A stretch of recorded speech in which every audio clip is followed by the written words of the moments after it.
Cool.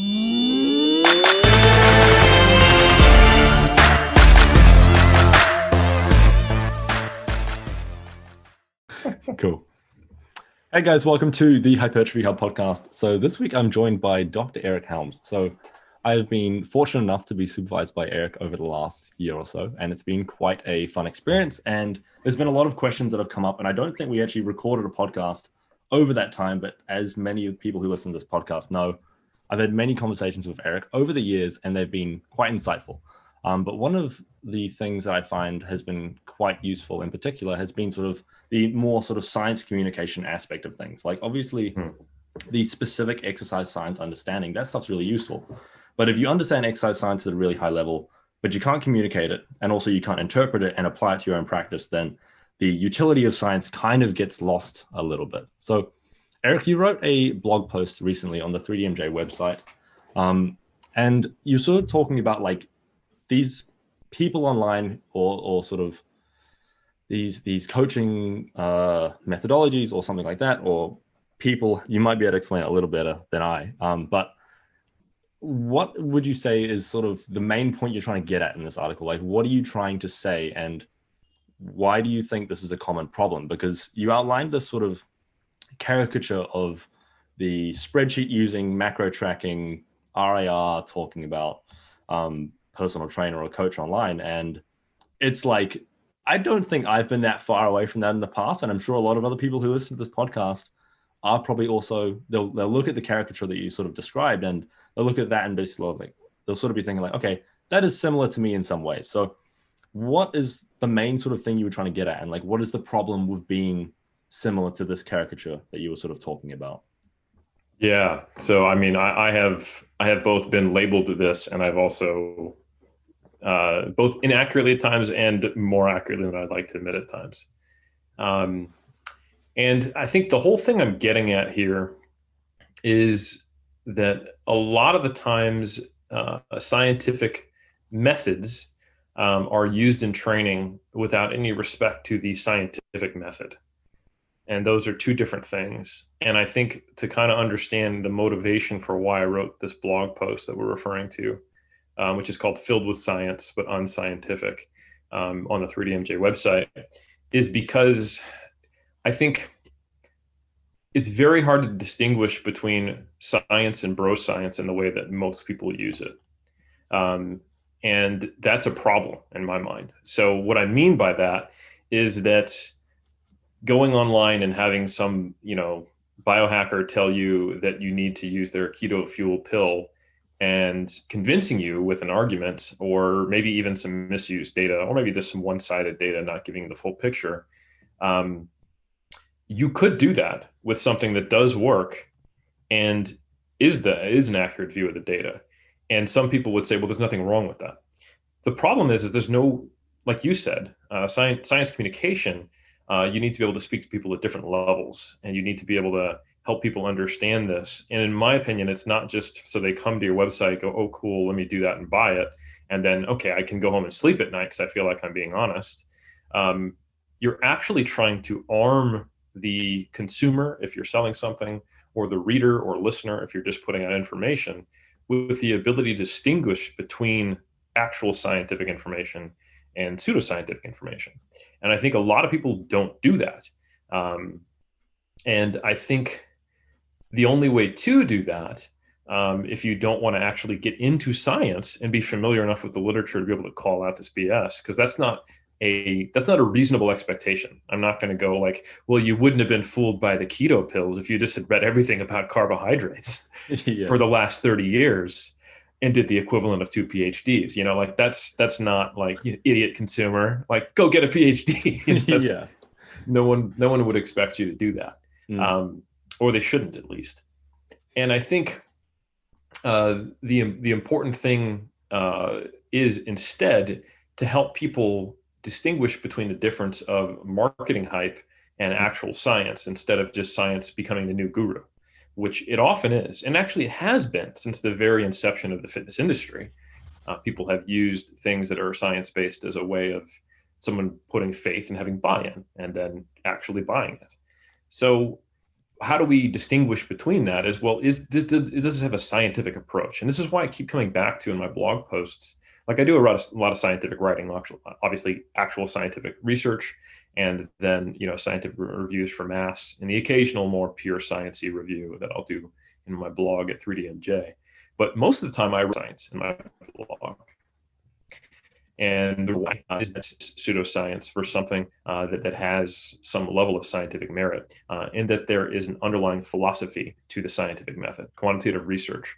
So what I try to get at, I tried to use that caricature of someone who has implemented a wide variety of scientific sounding things. And most of them, I would say, if you looked at like the caricature I used, they were novel but relatively well proven, or at least they weren't pseudoscience, they weren't bro science, because I didn't want someone to look at that and be like, yeah, bro science. Like, no, you're missing the point.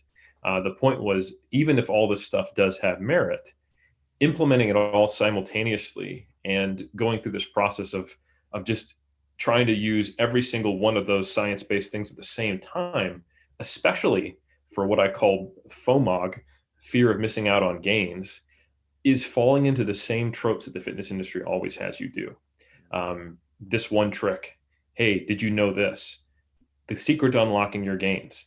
You can position that with something that's bullshit, or you can position that as something that's relatively well proven.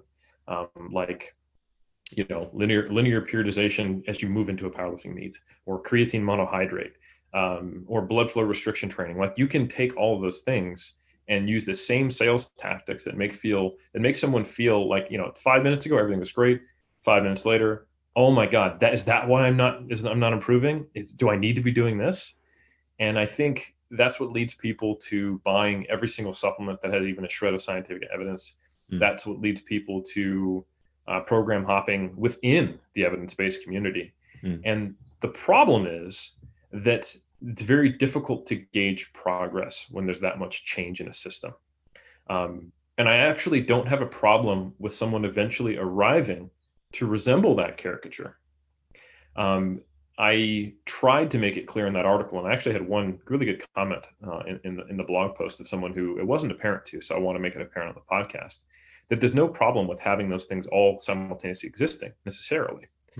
It's how did you get there?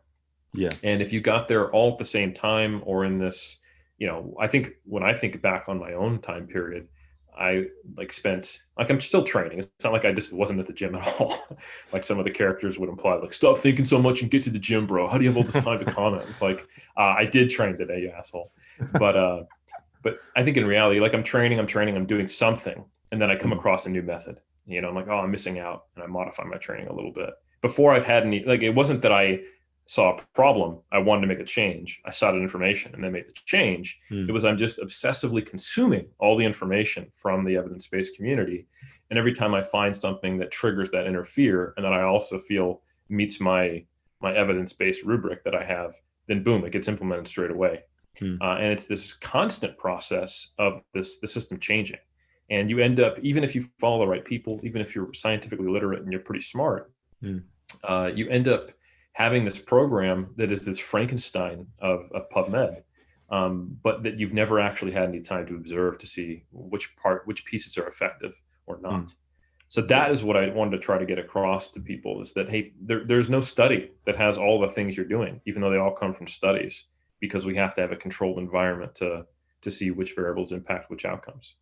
Yeah, I was actually reading that comment that you were talking about yesterday, and I think it was the comment, and it was quite insightful, your answer and his response as well. And I think like it's sort of outlines quite well, like how, like one of the things I think you said either in the comments or in the article, you were talking about how like these caricatures sort of become fodder for the anti-science movement, I guess, within fitness, which I find is like as you know, like from my text a while ago, it's like it's frustrating for people within science to be like, hey, how do we, like, why is there an anti-science movement within fitness? And it's like it's a frustrating thing to sort of come to terms with, but it's like I think some of us in the evidence-based community are playing a role that's like not antagonizing these people, and maybe some people directly, but it's like even just inadvertently, it's like it's very easy to take the piss out of like someone who is not that jacked, not getting that jacked. And then it's like they're using all these things and talking about all these scientific terms when it's like, are the fundamentals even being done correctly? Mm-hmm. No, I think you teed that up really nicely, and I think um, the anti-science movement. I don't think they would often self-identify as anti-science, but Yeah. many of them have been burned, scorned, or talked down to, or been condescended by Mm. someone in the guise of science. You know, um, and not always, but I think there. I think there's almost very few people who would actually say, yes, I'm anti-science. I think they would say maybe these science people don't know what they're doing, or their studies are crappy, or they don't represent the real world, because what they see as the caricature that I put forth doesn't match, and it isn't describing people who are most often successful and people who make gains and who know what to do, quote unquote, whatever that means. Mm. And so they emphasize things that they know work hard, be patient, bust your ass in the gym, see what people who are also succeeding are doing, train with someone good, follow the pros, follow the trainers, like that type of thing. And I think the mistake a lot of people in the quote unquote evidence-based community make is that they tend to have a very binary view of everyone. So you are either someone who is in the evidence-based community, and then you have like your little hierarchical ranking. You're someone who is really, really good at this thing, or you're someone who makes errors and gets it wrong sometimes. Like it's this how good are your PubMed ninja skills, right? Like, oh shit, like he actually understood something about the stats. Like, damn, like that's our own little internal rubric of Yeah. how good our science kung fu is. But then pretty much everyone outside of that is just bro science or not scientific. But there's a huge difference between someone who doesn't spend a lot of time in the scientific research, but who is very attentive, pays attention, changes one thing at a time, and has followed broader trends instead of fads. The difference between a fad and a trend is that fads don't stay. Trends do. And I think if we looked at trends within just purely the strength training community, you can see what works. We don't know if it's optimal, right? Because there isn't another you in a parallel dimension doing something different. But at the very least, high quality anecdotes of, like everyone gets progressive overload, like lift more weights. Ever since like there was the legend of Milo of Croton in like the 6th century BC, like this isn't new information. Mm. So it's not that they think they're anti-science, but they're actually just anti-asshole who is using science, and to that extent, so am I. But I have been that person. So I think the anti-science movement, I think, is largely driven by some of these conflicts, where someone who might be a very attentive coach, who, whether they realize it or not, essentially uses the scientific method and how they make changes. Like they start somewhere, and that's something we can talk about in a second. That you have to decide where to start. And that's where I think science is quite helpful. But anyway, you have to start somewhere, and it might be with the system. It might be a system, hopefully somewhere middle of the road, that allows you to actually find what works best for an individual. Like if it's like HIIT, or if it's something that's really, really extreme on the volume or in the intensity or the frequency side in any direction, then it limits the scope of how far you can move the needle towards something that's closer to the individual's needs. But anyway, you start somewhere in a reasonable place with the basic fundamentals of progressive overload, progressive training, a reasonable frequency, all that good stuff, effort. And then you see what works for someone. You make some logical guesses about what you think would be a solution. You implement one change at a time. That is probably going to be effective, whether you've read studies or not, or whether you've just kind of been, taught the basics of by other lifters. And so when they have been getting success with themselves, helping others get success, been around for 10 years plus, and some, young individual who just found their new guru of science is now, yelling at them because their frequency is too low or something like that. Um, they go like, oh, that whole community is just a bunch of morons, like they're arguing over stuff while most of them are small. And that's not an accurate representation, but it's an understandable one given that. So, and I think in many ways, I would much rather be the person who is less aware of the research, but is using an empirical approach, if you will, to the changes they make, using the scientific method rather than being aware of many scientific methods. Because that's the key piece that's most important when you're trying to problem solve, which is essentially what coaching either yourself or someone else is. Yeah, absolutely. Like I really think that piece is key, and I think like that, like coaching in or making changes in a scientific way, or like using the scientific method to make changes, really sort of clicked for me. One, like this semester learning, but also when speaking to Mike Touche about his reactive training, it's like that whole idea of like changing things reactively. It's like for me that was sort of one of the things where it's like, oh, this is the sort of time frames that we can make changes on, and potentially a good way. But then also there's like the thing of proactive and not throwing that out either. But what would you say, like, if someone is like realizing, oh, I am the asshole, I am the perpetrator of this, I'm the person I'm the PubMed ninja, I like to throw studies at my friends, and like, what would you say, like some decent steps to like go forward and not, or move further away from this and closer towards using science in an appropriate way, would you say?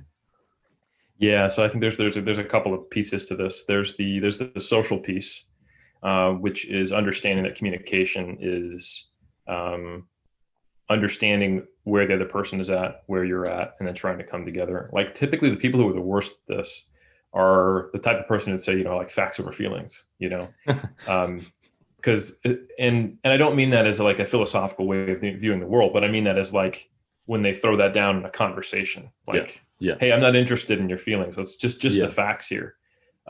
Because then it basically is saying, I don't have any emotional intelligence. I don't want to deal with whatever your level of understanding is. I'm just going to tell you what the truth is. Here's some evidence. And if you don't believe it, then I'm going to be rude to you and think you're dumb. And I've definitely been there. Like, so have I. Yeah. 100%. And I think like, can you imagine a teacher in a university or even a high school setting with a class full of students who don't know a subject? That's why they're in the class. And they have misconceptions about it because the internet exists. They live in the world. They didn't just wake up in that classroom. And they have, and they even lightly challenge the teacher and they go facts over feelings to like the student. It's funny because it would be, that's the description of a terrible teacher, right? Yeah. So the first step is to figure out, if you're going to drop some knowledge, is the person actually asking for advice? Yeah. And if they're not, is what they're currently doing likely to do harm? And can you, by dropping knowledge, mitigate that harm? Or is it just you doing a little end zone dance before you get banned or blocked or whatever, right? And if it is your purpose, and we talked about this when you had me and I'm trying to remember. Was it Lyndon? Yes, yeah. Lyndon.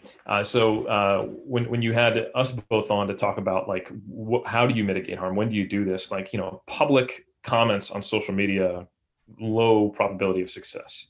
Especially if you're being an ass about it. So I just encourage everyone to go back and listen to that. Like if there is someone who is unknowingly promoting false information, a polite private message that's respectful, that doesn't assume they're malicious. That you use Hanlon's razor, which is the concept of don't attribute malice to something that can be explained by ignorance, which is where everyone has some degree of ignorance. And sometimes that can result in harm, but unintentionally. And when you assume someone's intentions, that never goes well. So the first step is just being a better communicator, figuring out where is someone's understanding, what do they need to know, what are their intentions, not making assumptions, and then figuring out, okay, what is my goal here? Is it just because I have an aversion to people saying things that are wrong online and it makes me spout off at the mouth? then, maybe go write something in your journal, keep your hand off your phone, right?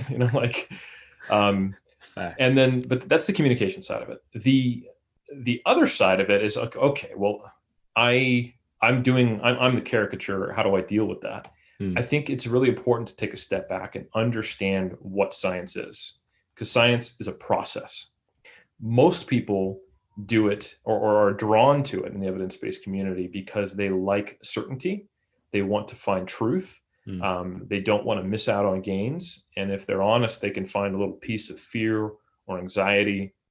And that actually doesn't match up with what's like philosophically the underpinnings of science. Everything is probabilistic. We have to think about sampling variance. We report p-values, which is the probability of this having occurred due to random chance and it being different. We have essentially hypotheses that we constantly try to disconfirm. And when we haven't proven something wrong sufficiently for multiple years, then we decide it's a principle. And then when we find out that there was, falsified data or mishandled data or something that was, we attributed causation to correlation for 2 decades, like with the hormone hypothesis, then it self-corrects.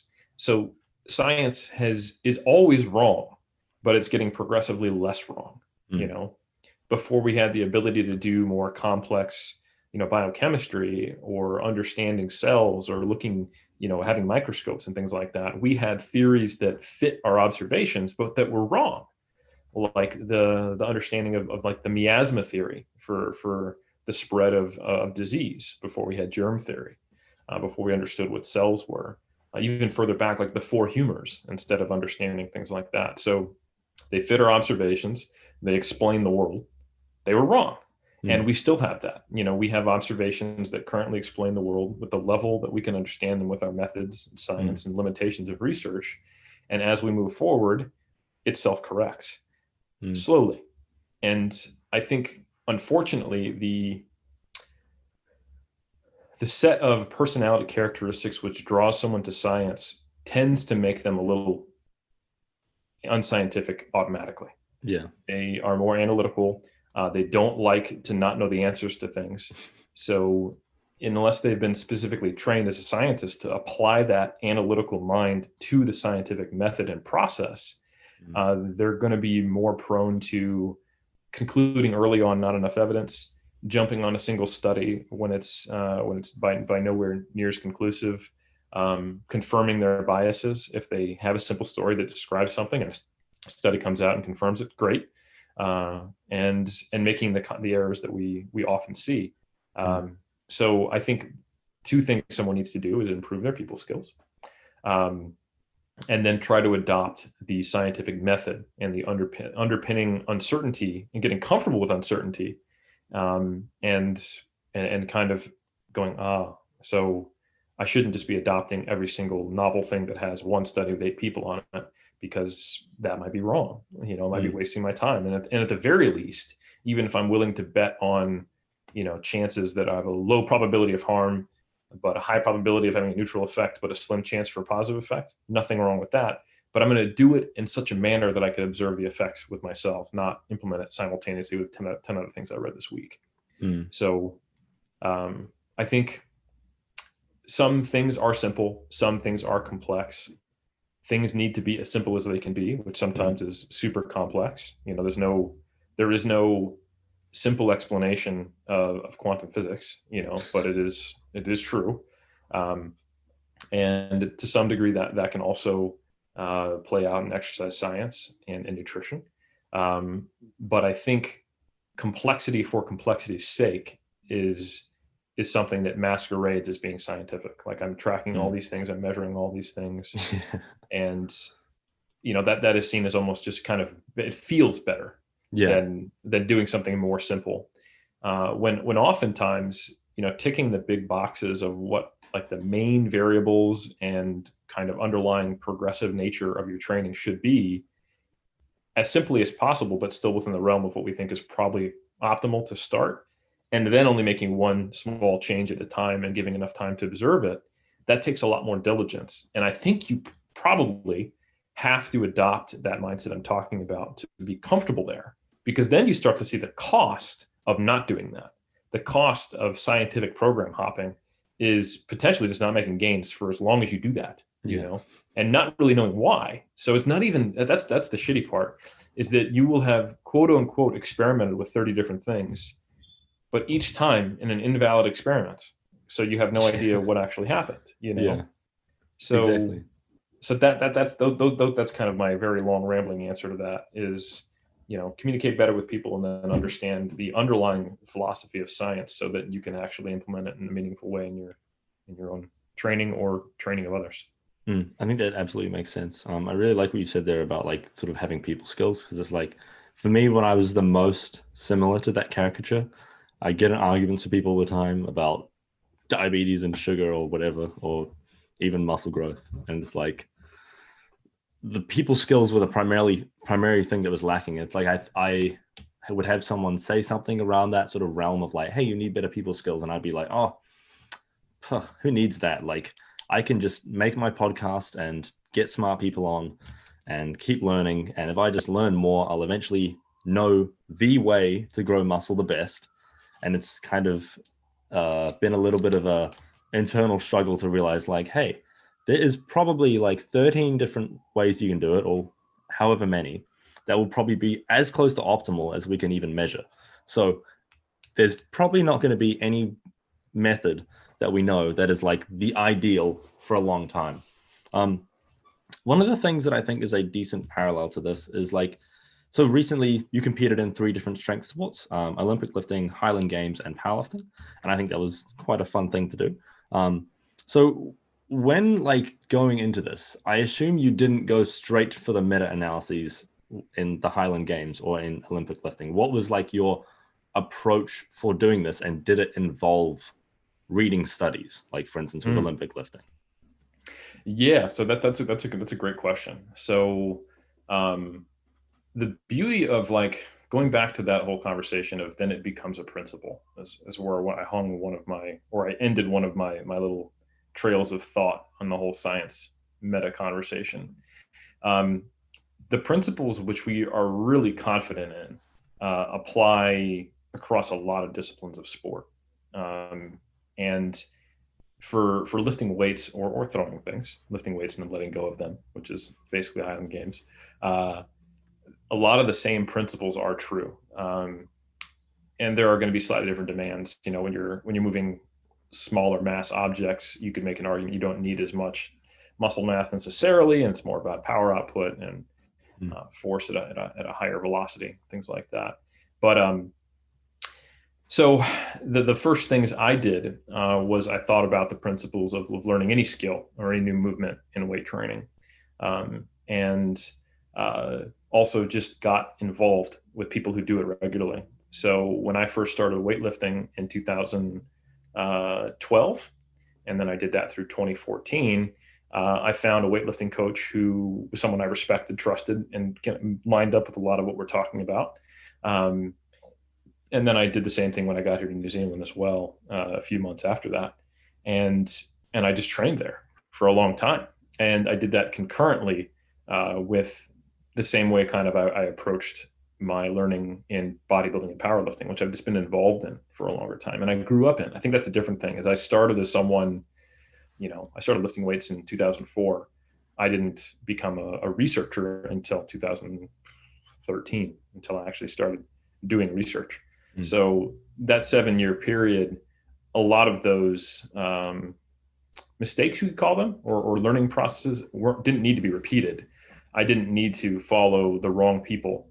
I knew how to identify someone who was actually an expert. I knew how to find research on something. And I did read some about these sports, but very little, because a lot of exercise science is not super domain specific.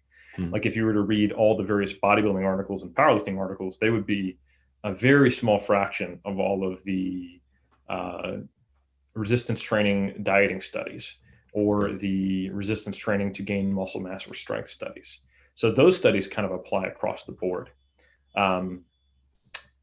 So to answer your question, the first thing I did was just understand and learn the movements and the domain of the disciplines in the sports, and and just practice and get experience with it and just do it.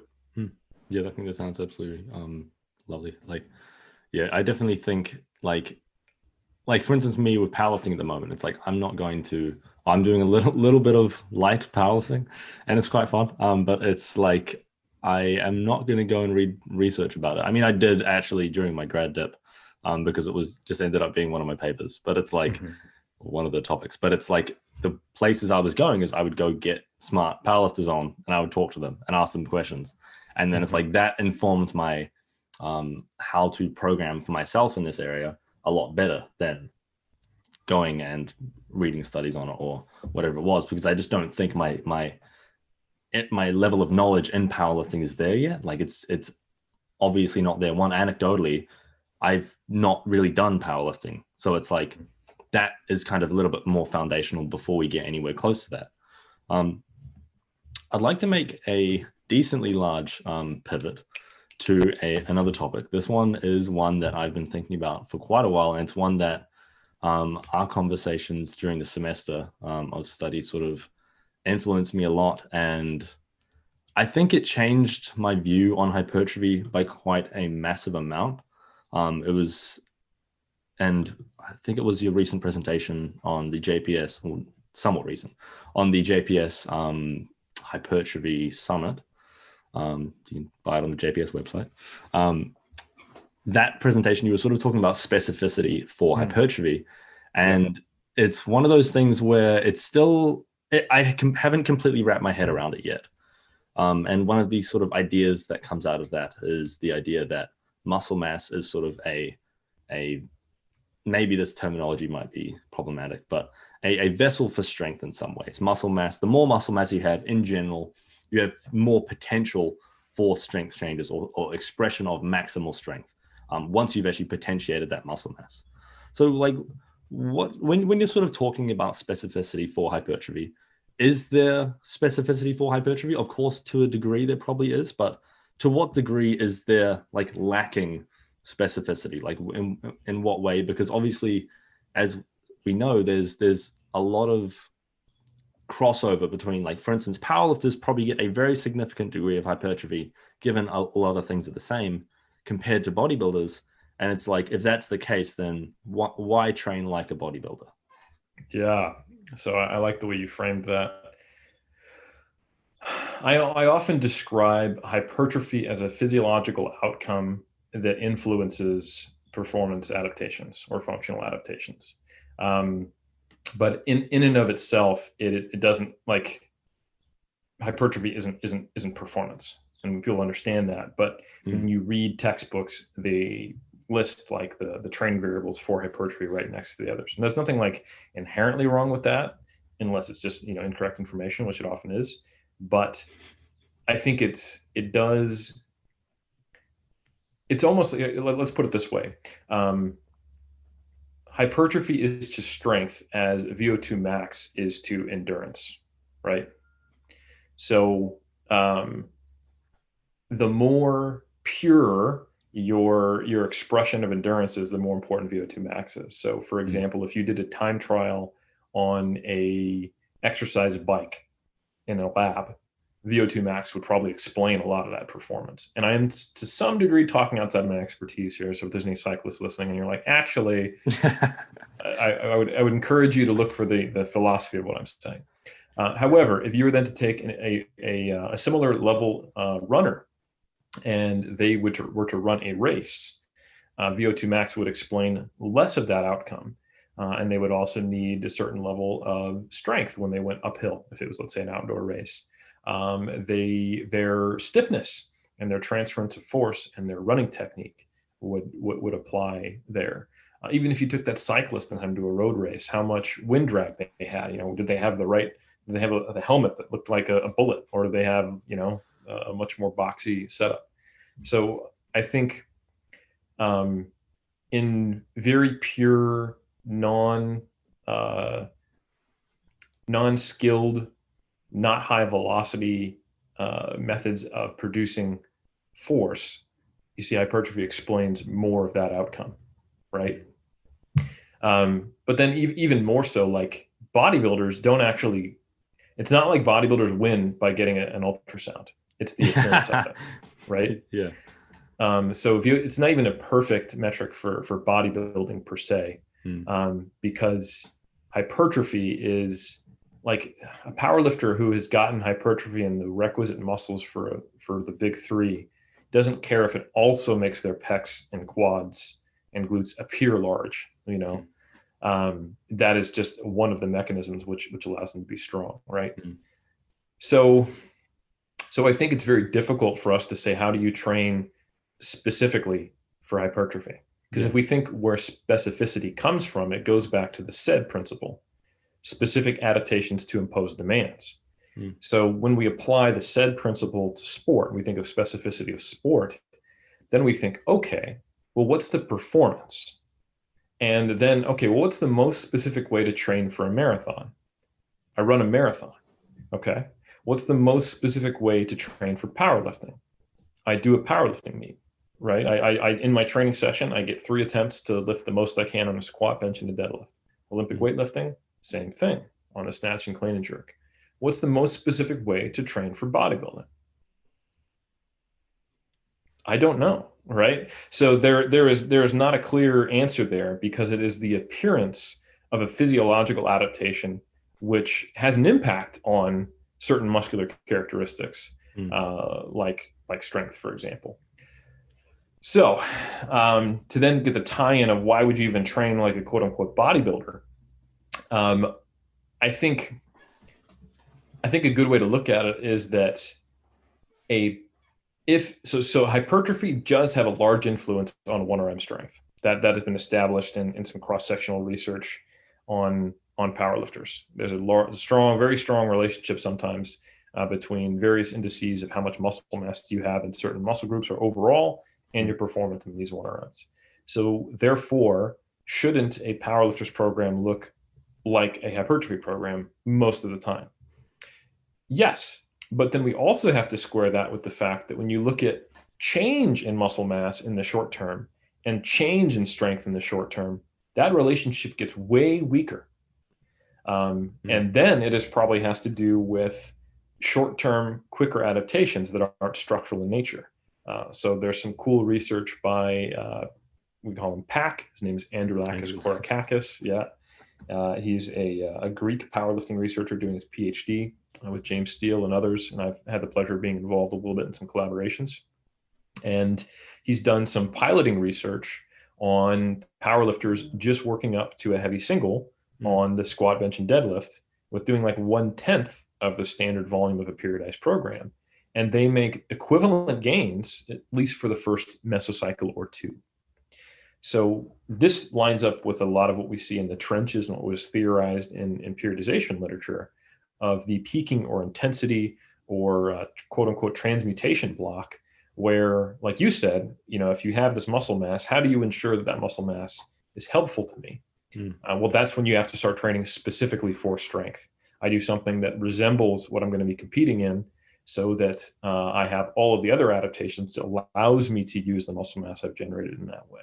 Is that exactly how it works? I don't know. There might be more. It might not just be like, here, have all this muscle mass, do some training, and then neuromuscular magic. Now it works great for strength. And that's kind of how we view it. Like you train for hypertrophy, then you train for strength, you get hypertrophy adaptations, neuromuscular, add them together are strong.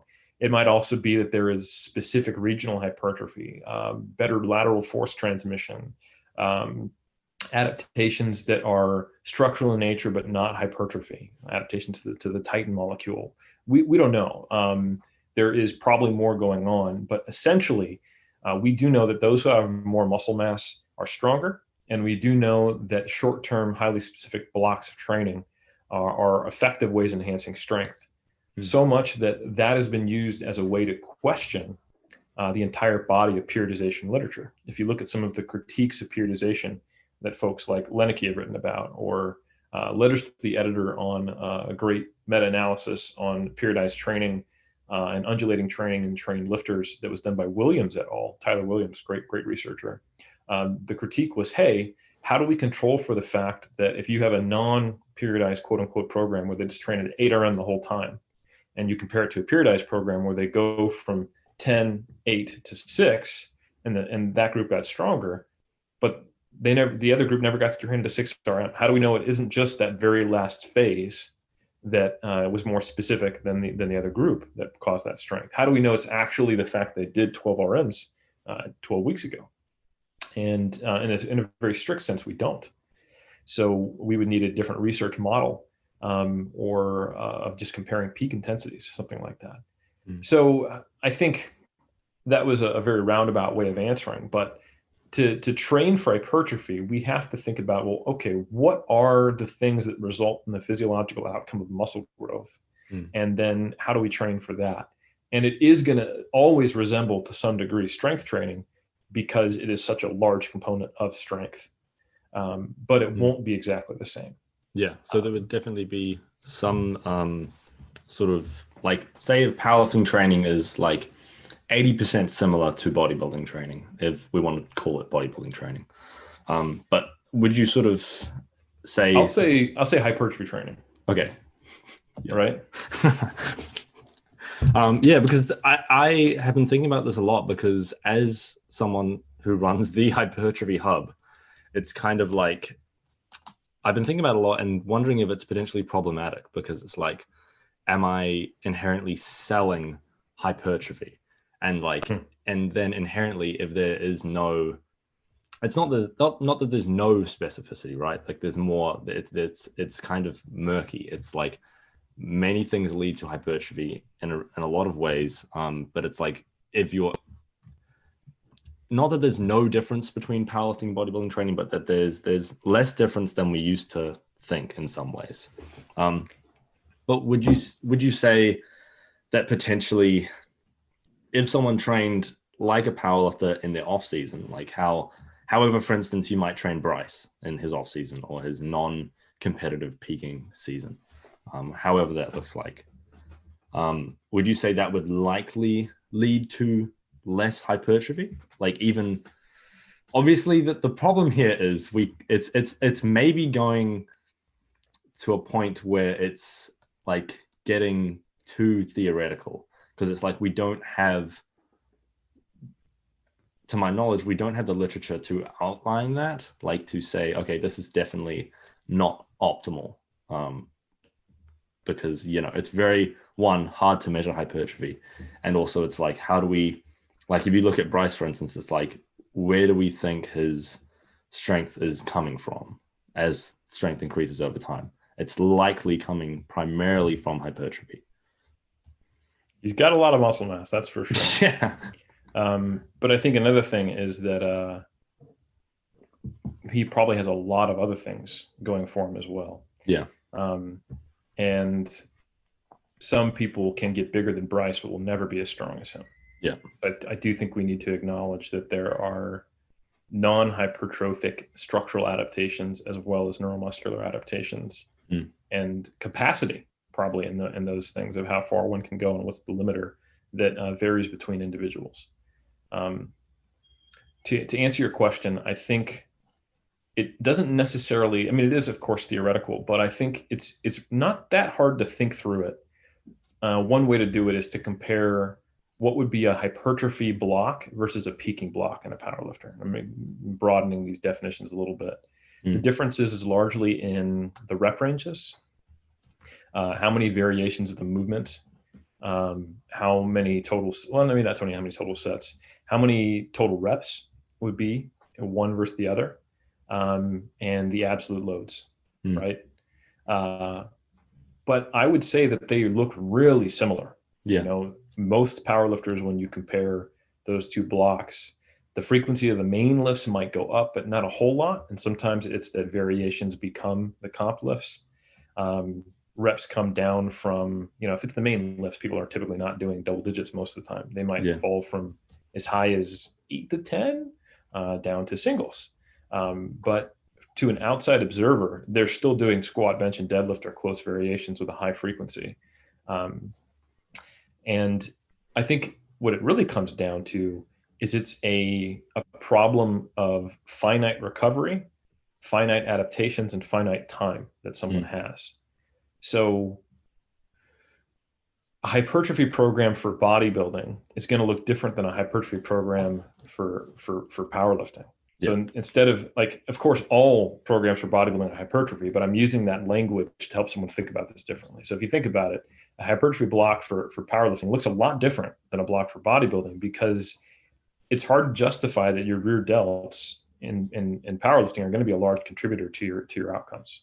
You know, I can say, yeah, this tricep pushdown might be me investing long term in my bench press, but I don't want to spend a whole lot of time on that, because if I'm doing that, it may create some fatigue that prevents my bench from going well tomorrow or 2 days later. Or I could be doing benching, but there's only so much benching you can do, which is why the highly specific approach is either temporary or, you know, some people do use very, very specific approaches to powerlifting, but you typically don't see that working for everyone at all levels at all times. So like if it was true that just simply working up to singles between a 7 to 10 RPE, which has been tried, don't get me wrong, it's not for lack of trying. You know, the Bulgarian method was a real thing, you know, and there's people who've done squat every day and tried this stuff. And, you know, Zordos has played with this. He's not the only one. If that really was the thing that just kept continually working, you would see a lot more people doing it. Everyone does it, or something very close to approximating it, periodically, but it's not necessarily how you keep making gains. So anyway, a hypertrophy program for powerlifting is completely with the intent of making your 1RMs go up later, and maybe now too. But a hypertrophy program for bodybuilding is completely with the intent of growing as much muscle as possible everywhere. Except maybe for a few spots, it might be division specific if you're actually a competitor. So, you know, the time spent doing leg curls, calf raises, bicep curls, rear delts, lat work, ab work, trap work, flies, lateral raises, leg extensions, because you want to actually get that rec fembro. Like all of those things, if you were to include them in a powerlifting program on top of it, would be too much. So if you were to include them without it being too much, that means you necessarily have to reduce the volume on the big three. So to find a nice balance of that, you have to look at, all right, well, how much do I get out of the big three? And how much higher rep work, how much hypertrophy work can I do with them? Because I know for sure that's going to give me the most specific structural adaptations. But man, that has a larger recovery cost. You know, 5x8 on squats, instead of doing maybe 3x8 and then some leg extensions, is gonna put me in the hole a lot longer, and maybe hit my hips off more, for example. And you can just kind of extrapolate that out to the whole program, and you can see why a bodybuilder shouldn't train like a powerlifter and vice versa. But you can also see why that, being relatively intelligent about it, a bodybuilder could probably make really effective gains using the big three, and maybe even training for strength. And it's not hard to include that. It might be as simple as incorporating working up to a single once a week on the big three when you're focused on pure bodybuilding training, because that has a relatively low cost. It's part of your warm up. You know, you should be warmed up for that single, of course, but a single at a 5 RPE is probably sufficient, especially as you're growing muscle, to maintain the vast majority of your strength and your skill and keep that groove greased per se on the big three, and has a very minimal time component, very minimal recovery component, and that would allow you to keep working on hypertrophy. Likewise, the opposite is not true. Like the opposite is true, that if you're trying to be really good at powerlifting and you're peaking for a competition, you might have to let some of your muscle growth go down to maintenance levels, or even regress slightly in certain areas while you're spending, you know, a 9-12 week block peaking for a meet. But on the whole, one wouldn't expect training for a powerlifting competition to make you smaller, even if you were, you know, already pretty well developed. And so for example, some personal experience things. When I was training purely for Olympic lifting, which I've done, when I was training purely for powerlifting, which I've done, I have seen a few muscles start to atrophy just a little bit, but they come right back, and that could be glycogen for all I know. Like when I trained purely for powerlifting, I did notice my calves got smaller. When I trained purely for Olympic lifting, I did notice that I basically kept my upper traps, delts, back and quads, and the other things started to fade away, which is very understandable, right? It makes sense. Yeah. So it's just very difficult to fit it all in, and doing so requires some interesting assessments of time, recovery, and stimulus. And one term that I think is pretty useful, or concept that I think I got to give credit to Mike Israetel for, is the stimulus to fatigue ratio, right? You can get all your leg growth from, or a vast majority of it, from squats and deadlifts, and most powerlifters do, and they have amazing legs. But do they have as well as overall balanced development as a bodybuilder? Would they have gained it as quickly given the recovery time frame? And would they have had less injuries if they had tempered the load and the volume on the big three and also used more accessories? What limited data we have suggests the answer we know. There's a lower injury rate in bodybuilding. Bodybuilders tend to have more developed rec fems and calves and lower hamstrings, and in my visual observations. But it's not like you go to a powerlifting meet, like, look at all these chicken legs. Like, that doesn't happen, So I think you just have to kind of balance all those factors.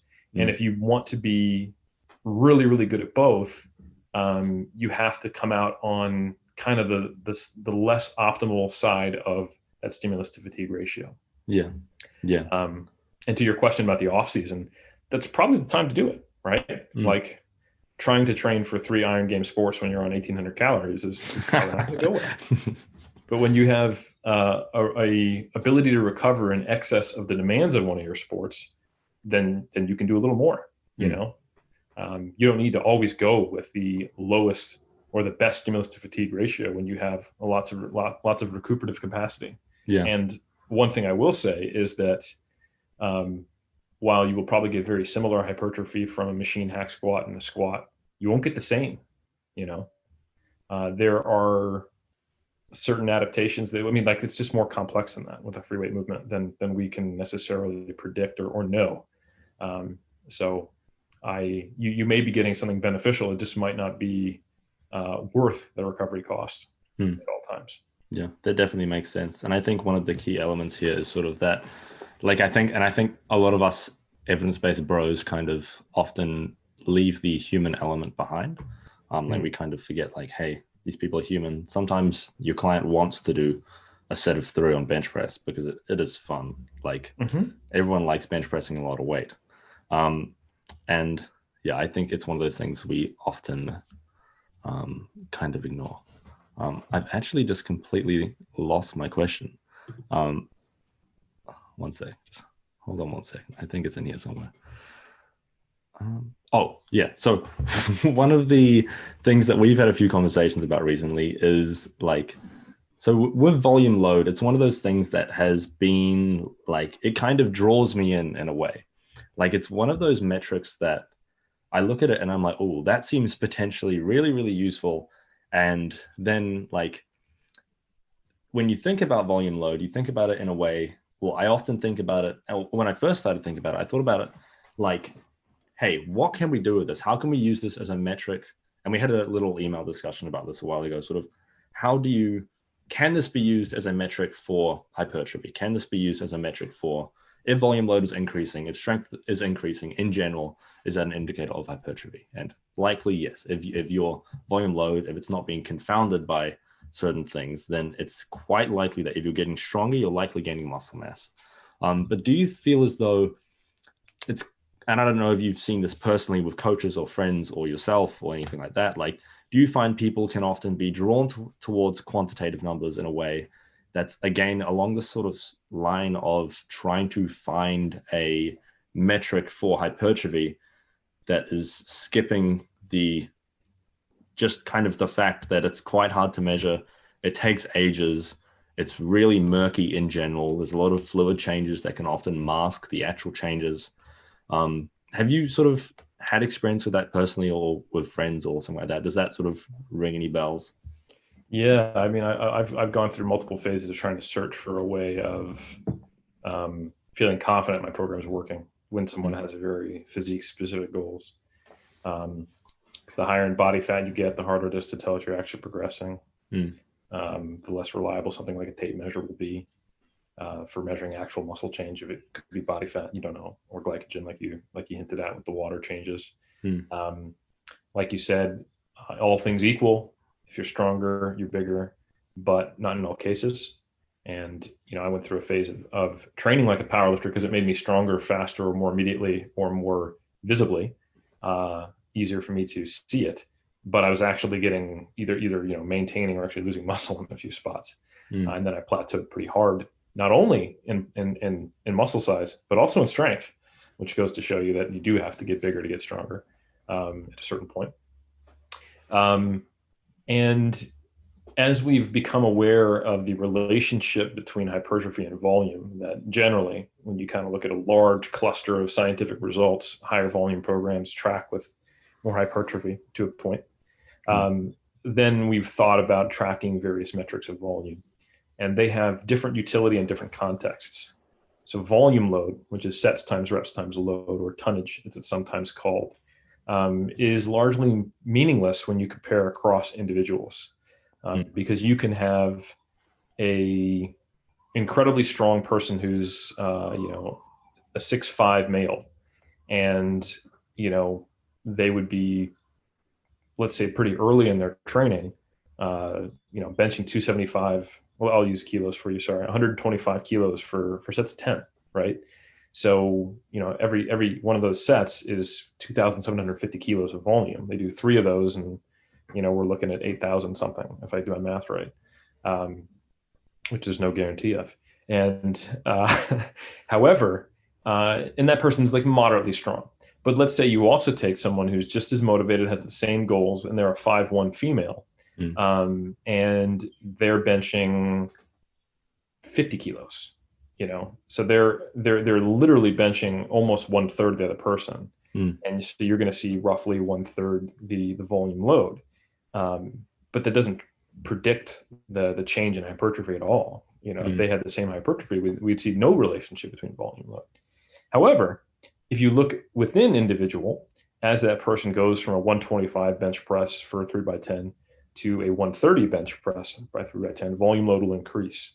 So as your capacity to do the same working sets and reps at a higher load, and maybe same RPE, which is another component to it, goes up, that probably means that you're getting bigger over time.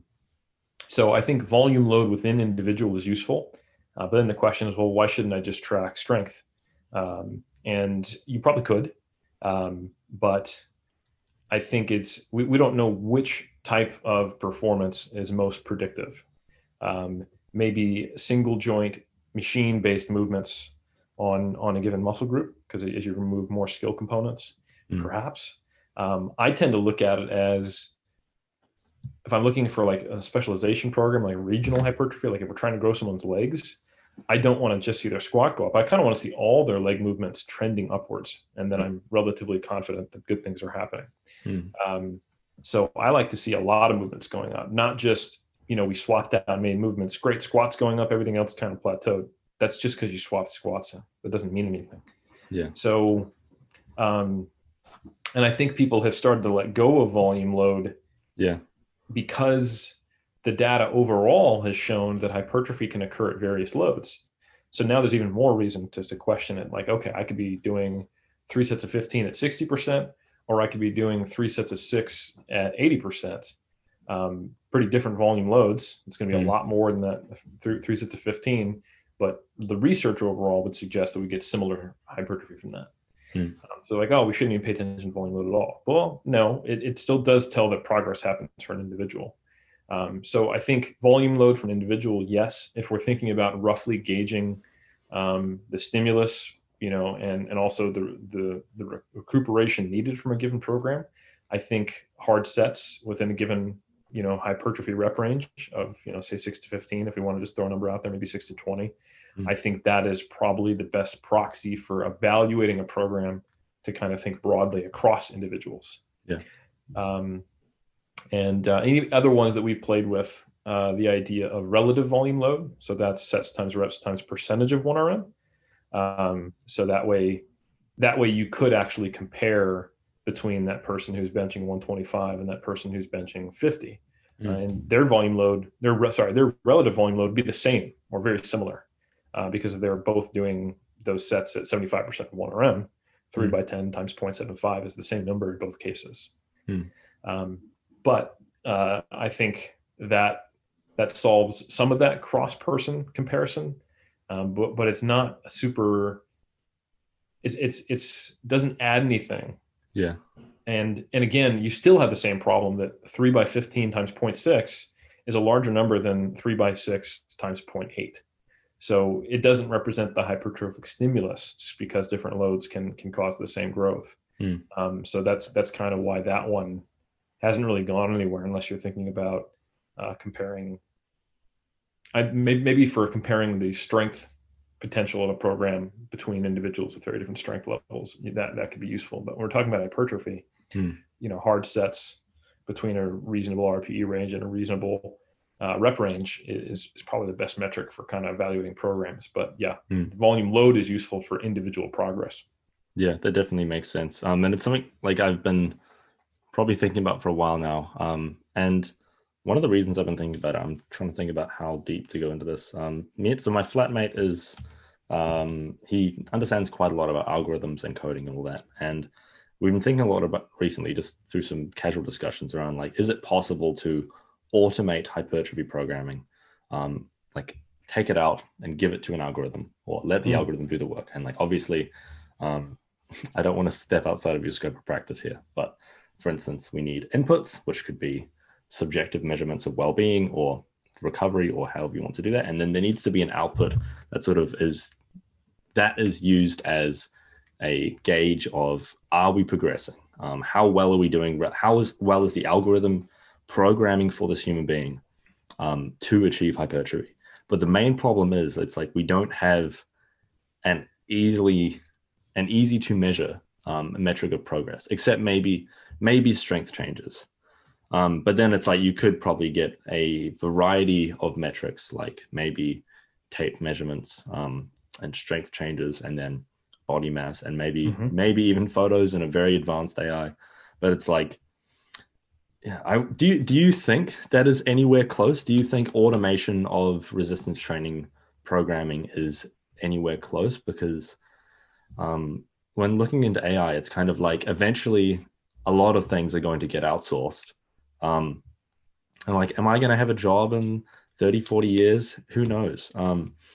And that's the, like, and it kind of does present an interesting issue, because it's like, well, obviously the AI likely can't get the human element, but maybe they'll be better at recognizing patterns than humans. So then potentially, I think it's definitely possible, but to what degree and how soon, I guess, is more the question. Yeah, so I've been involved in the creation of a few algorithms and thought experiments on this. So like FitGenie has the app that I'm involved with, that Obi and Keith have created, which is great. You can download it on iPhone or Android, shameless plug. But it will adjust your macros based on how closely you follow them, some subjective feedback, and weight loss that you all plug in. And it will set your initial macros. So that's an algorithm. And it'll set your initial macros based on an algorithm as well. How much muscle mass do you have to start? What's your body weight? What's your estimated energy expenditure? And how quickly do you want to lose weight? And then it'll change it based on that same thing. But to get that initial algorithm, what did they do? They sat down with me over multiple hours and said, what would you do? So they created if-then statements. They created all the things that could be more simply operationalized based on the way I work with people. So I think you always have to start somewhere, which is the difficult part with an algorithm. It's not true AI. It's not just a big data machine that is just takes all these inputs and it's asked to find its own, like associations. You can do that with stuff like chess. Like the first time, I think it was in the 90s when, and I could be wrong, I think IBM's Big Blue beat Kasparov at Grandmaster.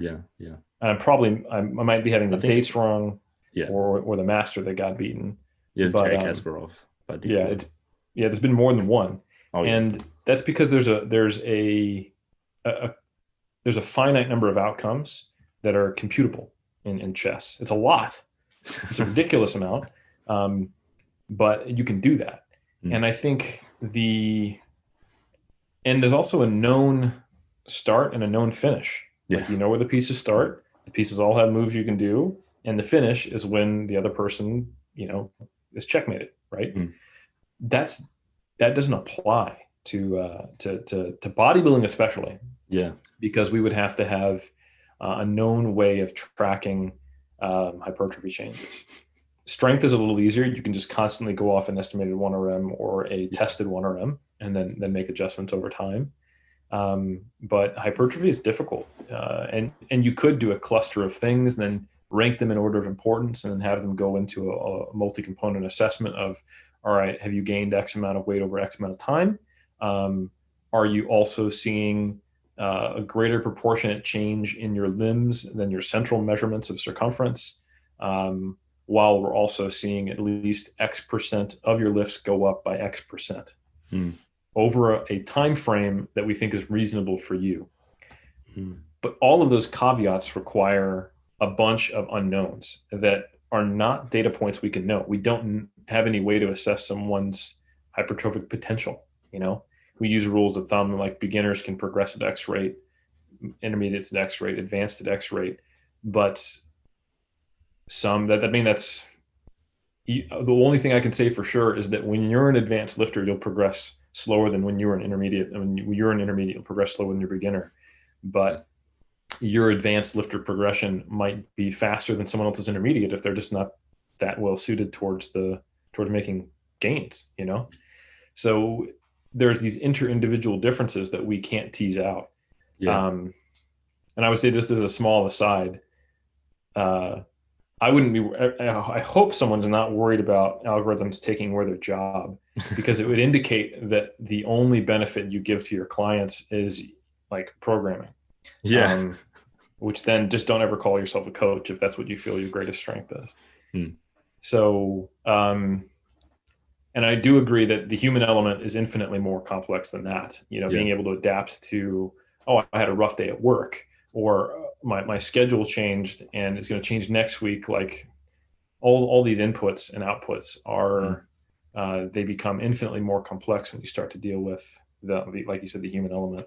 Yeah. So I think we could get to a point in the not too distant future where we have like guided programming or like pattern recognition assistance, for example. So one of the things I can do just on Gravitas, which is another cool app that I had a small part in being a scientific advisor for, is I can click on an individual lift and I can look at this month, this quarter, or this year, or all time. And then I can look at various metrics. I can look at volume load, number of sets, and estimated 1RM, and I can see if there's relationships. I can track them over time. And I can see at what time points I got 1RM. So it's basically like a assisted logbook that is ran stats on my own strength and stuff like that, right? So that's cool. And I think having the ability to look at your data instead of just kind of more just globally like intuiting from it, the more you can glean from your data, the better. And that's kind of, you talked about Mike T earlier. His software and the way he does things pulls stuff out like that to help the coach make a decision. But I think if you were to create a truly automated algorithm, it would just be going through all the different permutations and decisions you make and then if-thenning them all, Yeah. And I mean, that's an algorithm, but I don't think that's AI by any means. Yeah. Yeah.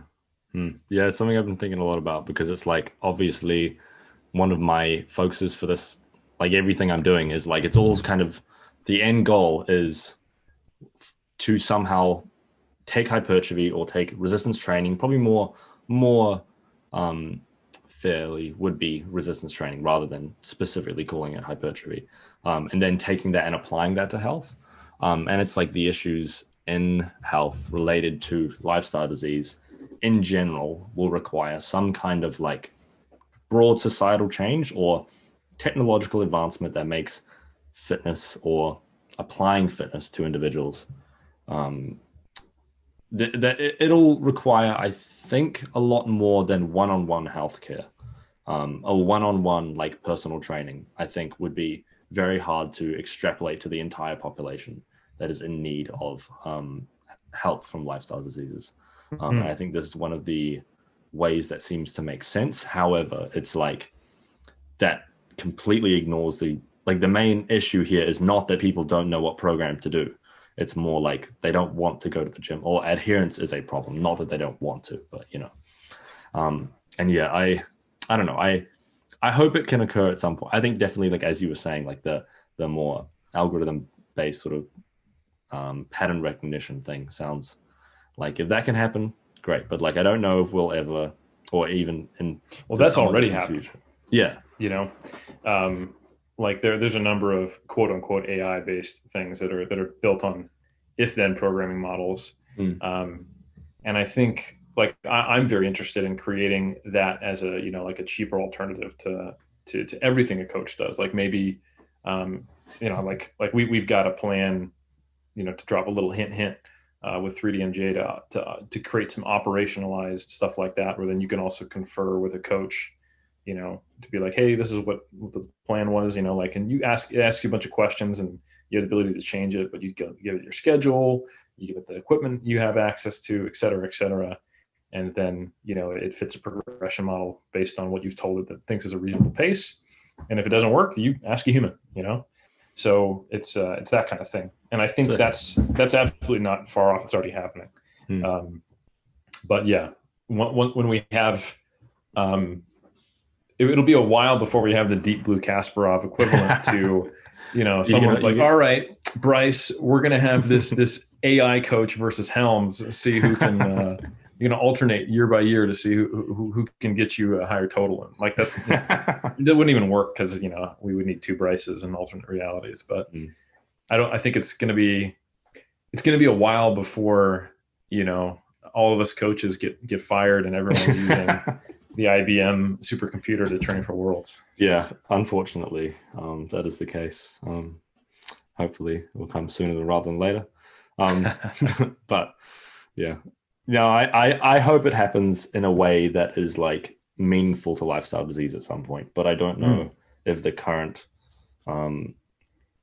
level of it without the human element. And I like the sound of what you were talking about there with 3DMJ. Like, I think that would be cool.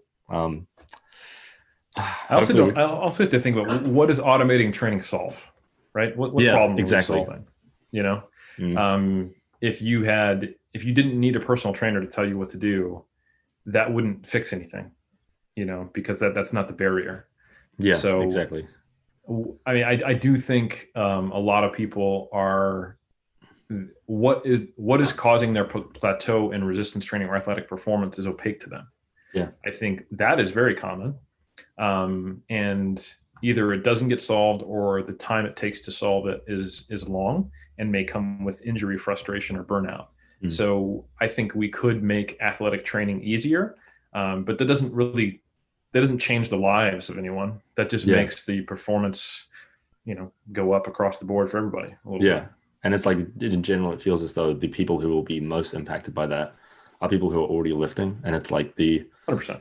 If we want to get more people lifting, it's like making this thing. I don't know if it will solve that problem. So yeah, I'll have to figure out some solution to getting hypertrophy, getting everyone more jacked for health's sake. We'll see. But anyway, should we finish it off here? So Eric, where can people find you online? I believe you have a moderately successful podcast. And I think you're on 2 podcasts, maybe. I've got some things, yeah. So for those who are truly interested in competitive bodybuilding and the lifestyle associated with that, and all the various challenges and journeys, just check out 3dmusclejourney.com. We have a podcast that is almost 170 episodes deep, I want to say at this point, going all the way back to 2016. And you can find that on all platforms, and it's free to listen to, all that good stuff. My blog is also on 3dmusclejourney.com that we started this conversation off with, and that's a good one-stop shop or one-stop hub, I should say, to find everything I do. Beyond that, I do appear on other podcasts like this one, which I often will put on my Instagram. You can follow that at Helms3DMJ. And then, of course, there's myself and Omar Isuf, Iron Culture, where we explore the history, science, and culture of all things lifting and every permutation. And you can check that out on all platforms. I think that's it. Also, Mass is very cool. I've been really enjoying Mass. It's a thank you research review, I guess you would call it. Yeah, absolutely. That's myself and Doctors Trexler and Zerdos and Greg Knuckles reviewing on a monthly basis, monthly applications in strength sport, mass, research that's specifically relevant to people who care about getting massive. So strength athletes and bodybuilders. Yeah, it's pretty fire. Highly recommend it.